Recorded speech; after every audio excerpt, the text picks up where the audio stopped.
గణేష మేధా దక్షిణామూర్తి సహిత శ్రీ బాలాత్రిపురసుందరై నమః. జై జయశంకర టీవీ ప్రేక్షకులకు శుభోదయం. శ్రీరస్తు కార్యక్రమానికి స్వాగతం. శ్రీరస్తు కార్యక్రమంలో భాగంగా ముందుగా ఈ రోజు ఉన్నటువంటి తిదివార నక్షత్రాదులను గమనిద్దాం.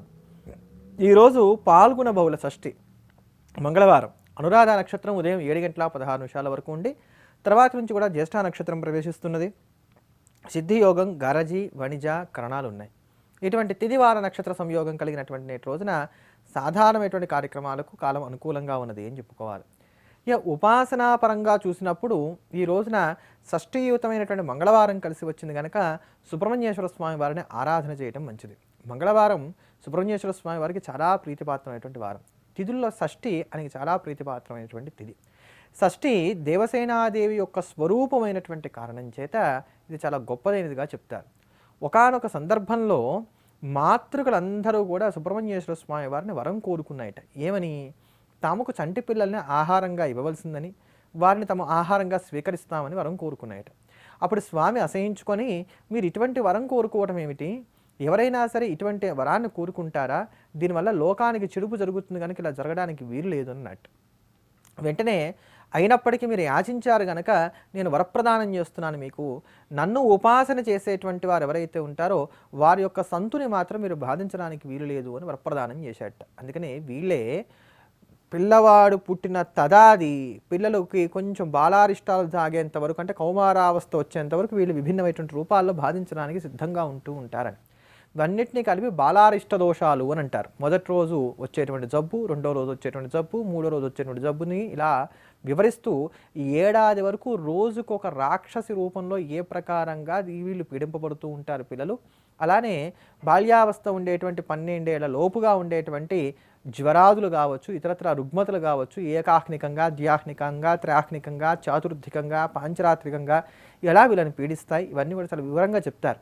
ఇటువంటి దోషాలన్నీ కూడా తొలగడానికి గాను ఇంకో ఈ షష్ఠి ఉన్నటువంటి రోజున సుబ్రహ్మణ్యేశ్వర స్వామి వారిని ఆరాధన చేస్తే ఆ దోషాలన్నీ కూడా పోతాయని చెప్తారు. కనుక చాలా విశేషమైనటువంటిది షష్ఠితో కూడినటువంటి మంగళవారం.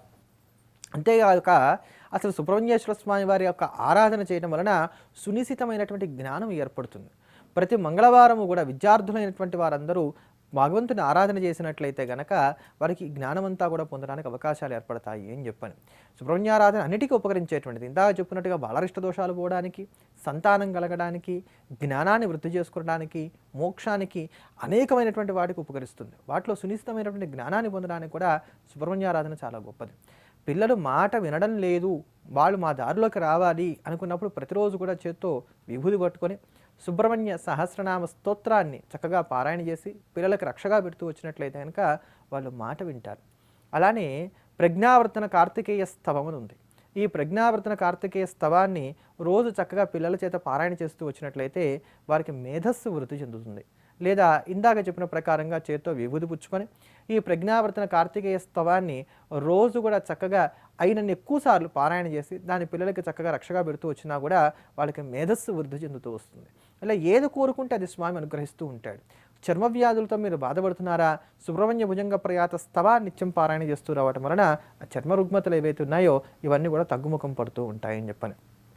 అటువంటి పరమాద్భుతమైనటువంటి దైవం సుబ్రహ్మణ్యేశ్వర స్వామి వారు. ఈ సుబ్రహ్మణ్యేశ్వర స్వామి వారిని ఆరాధించినట్లయితే జ్ఞానం ఏర్పడుతుంది అనడానికి గల కారణం ఏమిటి?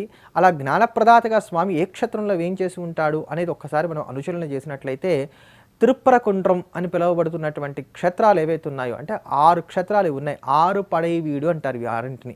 ఈ 6ంట్లో కూడా తిరుప్పరకుండ్రం అనబడేటువంటిది ప్రధానమైనటువంటి ప్రథమ క్షేత్రం. రెండవది తిరుచెందూరు, మూడవది స్వామిమలై, 4 పళని, 5 తిరుత్తని, 6 చోళైమలై. వీటిలో స్వామిమలై అనబడేటువంటి క్షేత్రంలో స్వామి జ్ఞానప్రదాతయ్యి ప్రకాశిస్తూ ఉంటాడు. మీకు ఎటువంటి సందేహాలున్నా అవన్నీ తీరడానికి కానీ స్వామిమలై వెళ్ళి స్వామి దర్శనం చేసుకున్నట్లయితే అవన్నీ తీరతాయి అని చెప్పని. ఎంత జ్ఞానప్రదాత ఈ స్వామిమలైలో ఉండేటువంటి స్వామి అని అంటే దీని గురించి విస్తారంగా ఒక మాట చెప్తారు. ఒక పుట్ట భృగు మహర్షి తపస్సు చేద్దామని చెప్పని ఆయన తపస్సుకు ఉపక్రమించాడు. ఆయన తపస్సుకు ఉపక్రమించినప్పుడు ఒక అద్భుతమైనటువంటి శబ్దం చేశాడు. సాధారణంగా ఎవరైనప్పటికీ తపస్సు చేస్తున్నట్లయితే ఆ తపస్సుకి భంగం కలిగించడానికి కానీ విభిన్నమైనటువంటి ప్రయత్నాలు సాగుతూ ఉంటాయి. ఆ ప్రయత్నాలు గనక సాగినట్లయితే తపస్సు భంగం అవుతుంది గనక దాన్ని బాగా యోచన చేసి ఒక భీషణమైనటువంటి ప్రతిజ్ఞ చేశారట. ఎవరైనప్పటికీ నా తపస్సుకి గనక భంగం కలిగించినట్లయితే వారికి ఉన్నటువంటి బ్రహ్మజ్ఞానం అంతా కూడా పోతుంది అని చెప్పని ఆయన ఒక శాపం పెట్టి ఆయన తపస్సుకు కూర్చున్నాడు. ఈ తపస్సుకి ఆయన ఎప్పుడైతే ఇలా ఉపక్రమించాడో ఈ బ్రహ్మజ్ఞానం ఎక్కడ తొలుగుతుందో అనేటువంటి భీతి కారణం చేత ఎవరు కూడా ఆయన దగ్గరికి రావడానికి కూడా సాహసించలేదట. వరప్రదానం చేయాలన్నా కానీ దగ్గరికి వచ్చి కళ్ళు తెరువు నీకేం కావాలని అడగాలన్నా కూడా తపస్సు భంగమైనట్టే అవుతుంది. ఆయన ఏం వరం కోరుకుంటున్నాడో ఎవరికి తెలియదు, దేన్ని ఆశించి తపస్సు చేస్తున్నారో ఎవరికి తెలియదు. అందుకని బ్రహ్మ విష్ణు అంతటి వారు కూడా ఆయన తపస్సుకి భంగం కలిగించడానికి భయపడ్డారట.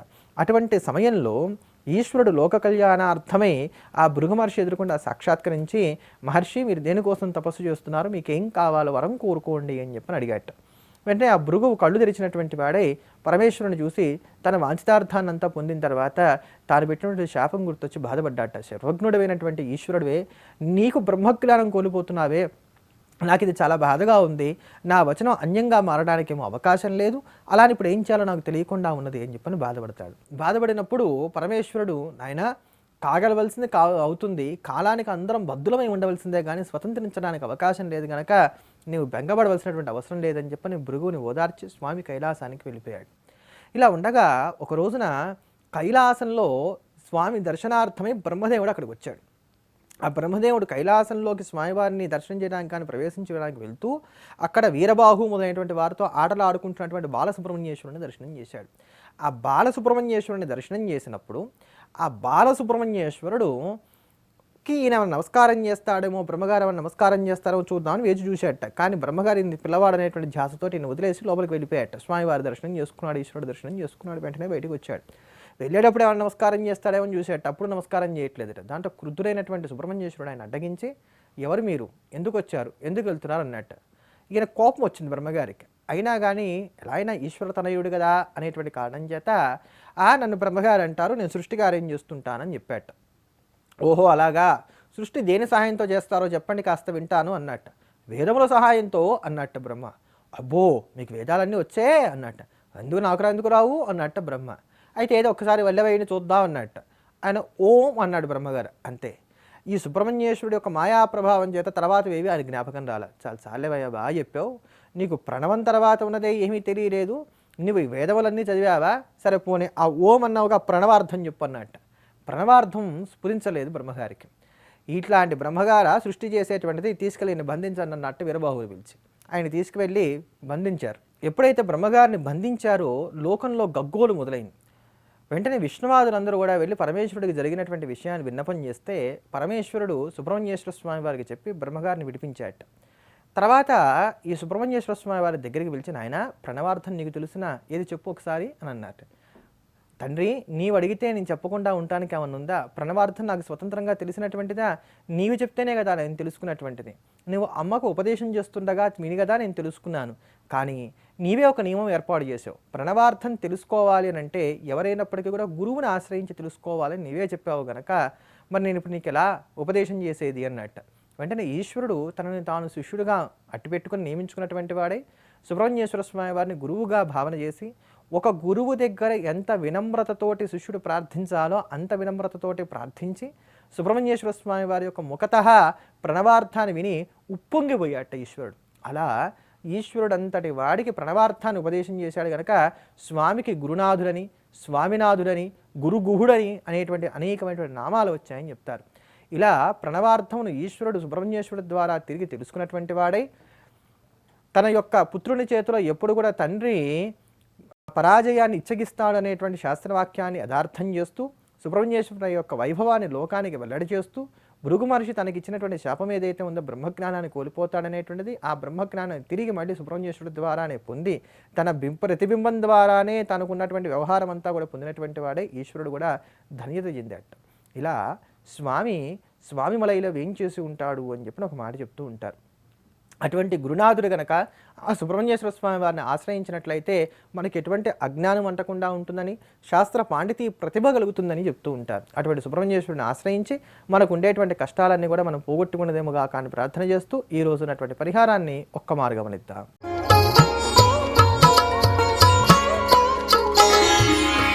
మనం గత కొద్ది రోజుల నుంచి ఏ ఏ రాసుల వారికి కుజుడు అనుకూలంగా లేనప్పుడు ఎటువంటి పరిహారాలు పాటించినట్లయితే మేలు కలుగుతుందో తెలుసుకుంటూ వస్తున్నాం కదా. ఆ క్రమంలో ఈ రోజున కన్యా రాశి వారికి జాతకరీత్యా కుజుడి యొక్క ఆనుకూల్యత లేకపోతే, కుజదోషం వల్ల వాళ్ళకి ఆ ఇబ్బందులు వస్తున్నట్లయితే వారు పాటించవలసిన పరిహారాలు ఏవైతే ఉన్నాయో వాటి గురించి తెలుసుకుందాం. ఇవి చాలా తేలికైనటువంటి ఒక 3 పరిహారాలు. వింటే కొంచెం హాస్యాస్పదంగా ఉంటాయి కానీ ఆచరిస్తే మంచి ఫలితాలను కూడా అందిస్తాయని చెప్పుకోవచ్చు. ఎన్నాళ్ళు ఈ పరిహారాలు పాటించాలి అంటే జాతకరీత్యా మీకు ఎన్నాళ్ళు కుజుడి యొక్క ఆనుకూల్యత లేదో అన్నాళ్ళు కూడా ఈ పరిహారాలు చేసుకుంటూ మాత్రం వెళ్ళాలి. దీంట్లో మొట్టమొదటి అంశం ఏంటంటే, ఇంట్లో మనం బొమ్మలు అట్టి పెట్టుకుంటూ ఉంటాం, రకరకాలైనటువంటి బొమ్మలు ఉంటూ ఉంటాయి. ఆ బొమ్మల్లో ఎప్పుడు కూడా ఏనుగు దంతంతో చేసినటువంటి బొమ్మలు లేకుండా ఉండే విధంగా జాగ్రత్త తీసుకోండి. అలానే ఏనుగు బొమ్మలు కూడా ఉండకూడదు. ఏనుగు దంతంతో చేసినవి పనికిరావు, ఏనుగు బొమ్మలు కూడా పనికిరావు. కనుక ఈ జాగ్రత్తలు తీసుకుంటూ ఉండాలి. వెంటనే మనకు సందేహం వస్తుంది, అదేంటండి ఇంట్లో అమ్మవారు లక్ష్మీవారి ఫోటో ఉంటుంది, దాంట్లో ఏనుగులు ఉంటాయి, లేదా పూజా మందిరంలో లక్ష్మీదేవితో పాటు మనం ఏనుగులను పెట్టుకుంటూ ఉంటాం కదా, మరి ఇవి ఉండొచ్చునా? అంతవరకు పరిమితమైతే పర్వాలేదు, కానీ అది కాక వేరే ఇతరత్ర ఎక్కడ కూడా ఏనుగు బొమ్మలు కానీ ఏనుగు దంతంతో చేసినటువంటివి కానీ ఇంట్లో పెట్టుకోకుండా ఉన్నట్లయితేనే మేలు. అలానే ఎరుపు రంగు ఎనామిల్ వేసినటువంటి రాగి గాజులను భార్య చేతికి కనుక ధరింపజేసినట్లయితే ఈ కుజదోషం వల్ల వచ్చేటువంటి ఇబ్బందులు చాలా వరకు కూడా తగ్గుతాయి. అంటే భార్యాభర్తల మధ్యలో వచ్చేటువంటి తగాదాలకి, వివాదాలకి ఇది చాలా తేలికైన ఒక సులభమైనటువంటి ఒక పరిహారంగా ఉపయోగపడుతుంది అని చెప్పుకోవచ్చు. ఎరుపు రంగు ఎనామిల్ అంటే ఎరుపు రంగులో ఉండాలి గాజులు. ఆ గాజులు తయారు చేసేది మాత్రం రాగితో తయారు చేయాలి. రాగి గాజులకి పైన ఎరుపు రంగు బాగా ఎనామిల్ లాగా వేసేసి పెట్టుకోవచ్చు. రాగి కూడా ఎర్రగానే ఉంటుంది, కానీ మనకి బొట్టు పెట్టుకున్నటువంటి ఎరుపు ఎలా ఉంటుంది, మెరూన్ కలర్, అటువంటి ఎరుపుతో దానికి పెయింట్ లాగా వేయిస్తారా, ఎనామిల్ లాగా వేయిస్తారా, వేయించేసి వాటిని గాజులుగా ధరిస్తూ ఉండాలి ప్రతిరోజు. ఇట్లా చేయడం వల్ల కూడా కుజదోషం చాలా వరకు కూడా తగ్గుతుంది. ఎప్పుడైనా సరే మీరు కొంచెం పిల్లలు ఆడుకుంటూ ఉంటారు చూడండి, ఇసుకతో ఆడుకుంటూ ఉంటారు, వాళ్ళు రకరకాల గూళ్ళు, గోపురాలు ఇలాంటివి కడుతూ ఉంటారు. అట్లానే మీరు కూడా ఇసుకతో గోడలాగా బాగా కట్టి దాని కాలుతో తన్ని కూల్చేస్తూ ఉండండి. ఇది ఎప్పుడు మీకు అవకాశం దొరికినా కానీ ఇసుకతో ఇలా చేస్తూ ఉండండి. వినటానికి హాస్యాస్పదంగా ఉన్నా దీంట్లో ఉండేటువంటి లాజిక్ నాకు కూడా తెలియదు, కానీ ఫలితం మాత్రం ఉంటుంది. ఇలా చేసుకుంటూ రండి. అంటే ఇదే 3 పరిహారాలు. ఈ 3 పరిహారాలని మీకు వీలున్నప్పుడల్లా పాటిస్తూ వచ్చినట్లయితే మంచి ఫలితాలని మీరు సొంతం చేసుకోగలుగుతారు. ఇటువంటి మరిన్ని తేలికైనటువంటి పరిహారాలతోటి మరి తులారాశి వారికి కుజదోషం ఉంటే వారు ఏం చేయాలి లాంటి అంశాలతోటి రేపటి శ్రీరస్తు కార్యక్రమంలో మళ్ళీ కలుద్దాం. ఎల్లప్పుడూ దేశాన్ని ప్రేమిద్దాం, దైవాన్ని స్మరిద్దాం. స్వస్తి.